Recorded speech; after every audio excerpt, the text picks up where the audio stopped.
Michael here, looking at Psalms 18, verse 11 to 17, specifically for the exposition. Let's go ahead and read those verses. Verse 11.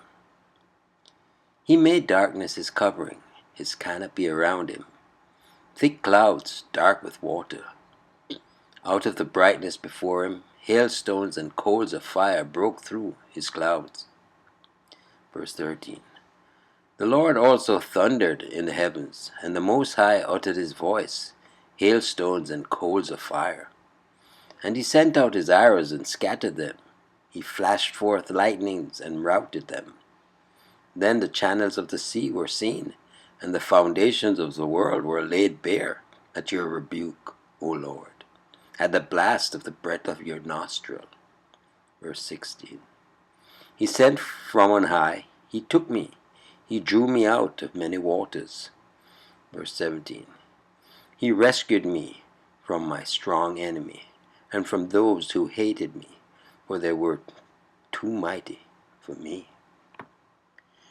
And so we look at the treasure of David for the exposition. And this is on verse 11 and 12, which I'll read again. He made darkness his covering, his canopy around him, thick clouds dark with water. And verse 12, out of the brightness before him, hailstones and coals of fire broke through his clouds. And the exposition, the storm thickened, and the clouds pouring forth torrents of rain combined to form the secret chamber of the invisible but wonder-working God. Pavilioned in impervious shade, faith saw him, but no other eye could gaze through the thick clouds of the skies. Blessed is the darkness which encurtains my God. If I may not see him, it is sweet to know that he is working in secret for my eternal good.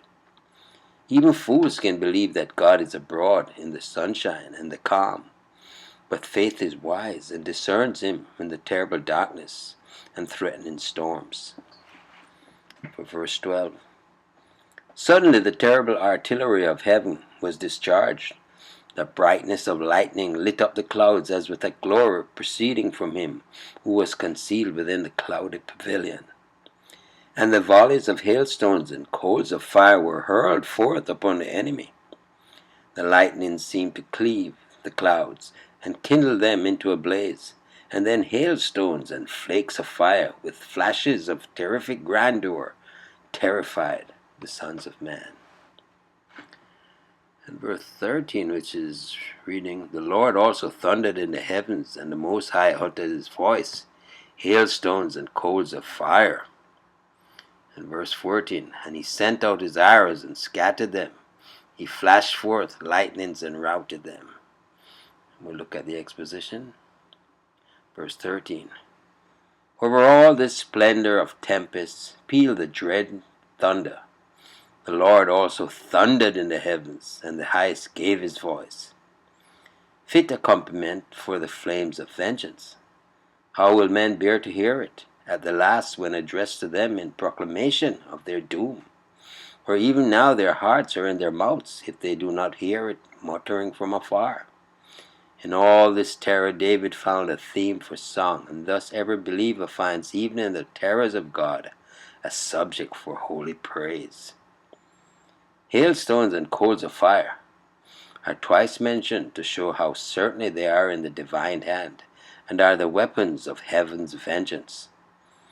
Horn remarks that every thunderstorm should remind us of that exhibition of power and vengeance, which is hereafter to accompany the general resurrection.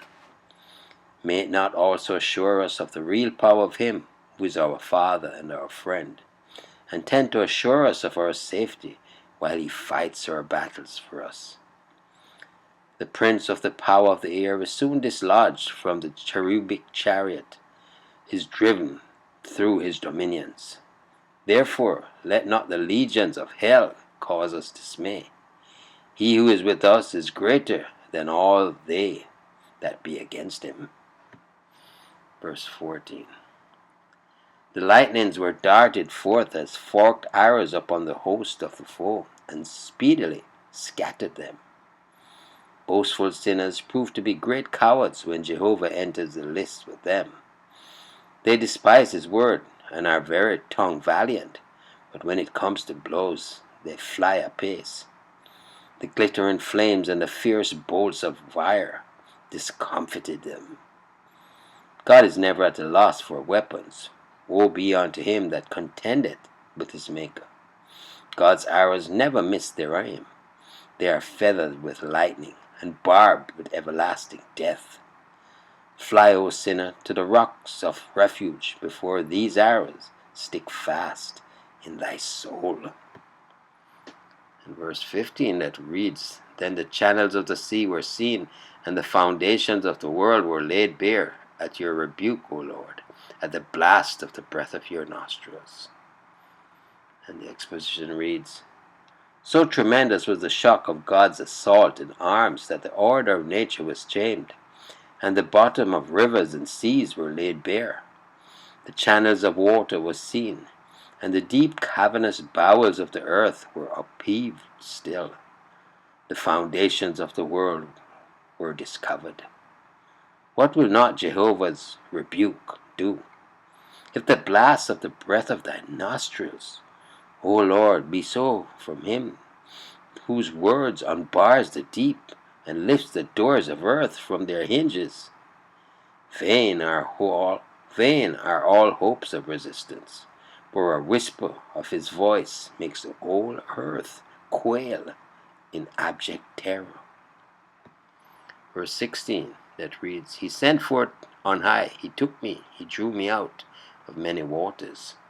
And verse 17 that reads, He rescued me from my strong enemy and from those who hated me, for they were too mighty for me. So the exposition in 16. Now comes the rescue. The author is divine. He sent. The work is heavenly from above. The deliverance is marvelous. He drew me out of many waters. Here David was like another Moses, drawn from the water, and thus are all believers like their Lord, whose baptism in many waters of agony and in his own blood has redeemed us from the wrath to come. Torrents of evil shall not drown the man whose God sitteth upon the floods to restrain their fury. Verse 17. When we have been rescued, we must take care to ascribe all glory to God by confessing our own weakness and remembering the power of the conquered enemy. God's power derives honor from all the incidents of conflict. Our great spiritual adversary is a strong enemy, indeed, much too strong for poor, weak creatures like ourselves. But we have been delivered hitherto, and shall be even to the end. Our weakness is a reason for divine help. Mark the force of the "for" in the text. Sweet it is indeed. God don't play. He has patience and perfect timing, but there's no shadow of doubt as to his power and his judgment and his justice and the execution thereof of it. Trust you enjoyed the meditation looking at verse 11 to 17 for the exposition and Psalms 18. Michael here yet again declaring, Jesus is Lord.